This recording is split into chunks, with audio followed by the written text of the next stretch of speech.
সিরাজগঞ্জের উল্লাপাড়ার হাটি কুমরুলে কালের সাক্ষী হয়ে দাঁড়িয়ে আছে প্রাচীন নবরত্ন মন্দির। প্রায় ৩০০ বছরের পুরনো এই প্রত্নতাত্ত্বিক স্থাপনাটি অনন্য স্থাপত্য শৈলী আর ঐতিহাসিক গুরুত্বের কারণে দিন দিন আকর্ষণীয় হয়ে উঠেছে।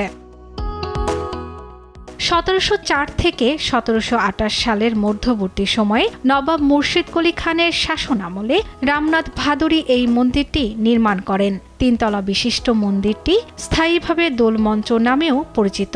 কালের বিবর্তনে স্থাপনাটির বিভিন্ন অংশ ক্ষয়প্রাপ্ত হলেও মূল কাঠামো এখনও অতীত ঐতিহ্যের সাক্ষ্য দিচ্ছে। ছোটবেলায় শুনছি আমাদের এই সামনে যে পুকুরটা আছে, এই পুকুরে নাকি এক সাইড থেকে ঢিল মারলেও অন্য সাইডে পার হতো না, এরকম আমরা নানি দাদির কাছ থেকে গল্প শুনেছি। আমার দিদার বাড়িতে বেড়াতে আসছি, ওখান থেকে এই হাটি কুমরুল নবরত্ন আসছিলাম। খুব দর্শনীয় স্থান, এখানে এসে আমার অনেক ভালো লাগছে। ধীরে ধীরে ক্ষয়প্রাপ্ত হতে থাকা ঐতিহাসিক স্থাপনাটির যথাযথ সংরক্ষণ ও সংস্কার করার কথা বলছেন স্থানীয়রা। একই সঙ্গে পর্যটকদের জন্য সুযোগ সুবিধা বাড়ানোর দাবি জানান তারা।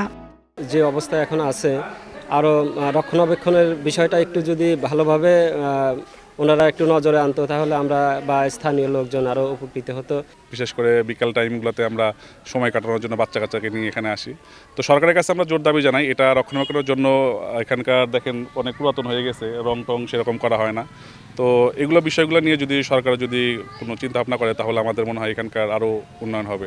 এদিকে প্রত্নতাত্ত্বিক অধিদপ্তর কর্মকর্তা বলছেন, মন্দিরটি সংস্কারের জন্য ঊর্ধ্বতন কর্তৃপক্ষের কাছে আবেদন পাঠানো হয়েছে।